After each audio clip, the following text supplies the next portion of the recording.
Maungdaw দখল, বাংলাদেশ সীমান্তের নিয়ন্ত্রণ আরাকান আর্মির হাতে। বাংলাদেশ মিয়ানমার সীমান্তের ২৭০ কিলোমিটার সীমান্তের পুরোটাই আরাকান আর্মির নিয়ন্ত্রণে। কয়েক মাস ধরে মিয়ানমারের জান্তার সঙ্গে লড়াইয়ের পর রোববার সকালে মংডু শহরে নিয়ন্ত্রণ নেওয়ার দাবি করেছে আরাকান আর্মি। সোমবার মিয়ানমারের গণমাধ্যম ইরাবতীর এক প্রতিবেদনে এই তথ্য নিশ্চিত করেছে। প্রতিবেদনে বলা হয়েছে, আরাকান আর্মি দাবি করেছে রোববার সকালে জান্তার সীমান্ত এলাকার সবচেয়ে শক্তিশালী বাহিনী বর্ডার গার্ড পুলিশ ব্যাটালিয়ন নম্বর ৫ লক্ষ্য করে হামলা চালানো হয়। মংডু শহরের বাইরে তারা অবস্থান করছিল। তারা দাবি করে তারা জান্তা বাহিনীর পাশাপাশি তাদের মিত্র আরাকান রোহিঙ্গা আর্মির Rohingya militia, Arakan Rohingya salvation army ARSA ও রোহিঙ্গা সলিডারিটি অর্গানাইজেশনের RSO বিরুদ্ধে হামলা চালিয়েছে। তারা ঘাঁটি ছেড়ে পালিয়েছে।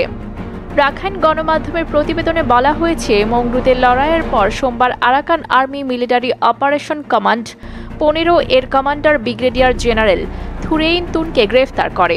এর বাইরে ৮০ রোহিঙ্গা বিদ্রোহী ও জান্তা সেনাকে গ্রেফতার করেছে আরাকান আর্মি। গত মে মাসের শেষ দিকে মংডুতে হামলা শুরু করে আরাকান আর্মি। মংডু শহরে নিয়ন্ত্রণ পেতে তাদের ৬ মাস সময় লেগেছে। আরাকান আর্মির দাবি, বাংলাদেশ সীমান্তের ৩টি গুরুত্বপূর্ণ শহর মংডু, রাখাইনের বুথিডং ও শিন এলাকায় পালে তাওয়ার পুরোপুরি নিয়ন্ত্রণ করেছে তারা।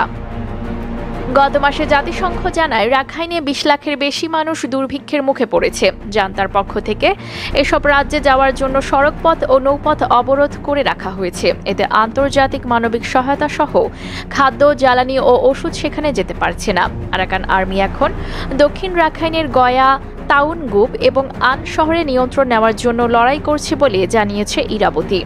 আরাকান আর্মির পক্ষ থেকে এক বিবৃতিতে বলা হয়েছে, নাফ নদে আরাকান জলসীমায় অনির্দিষ্টকালের জন্য সব ধরনের নৌযান চলাচলে নিষেধাজ্ঞা জারি করা হয়েছে। বলা হয়েছে, কেউ যাতে নাফ নদ অতিক্রম করতে না পারে সেজন্য এই নিষেধাজ্ঞা দেওয়া হয়েছে। ডিফেন্স আপডেট ওয়ার্ল্ড ইউটিউব চ্যানেলটি সাবস্ক্রাইব করে আমাদের পাশে থাকার অনুরোধ রইল।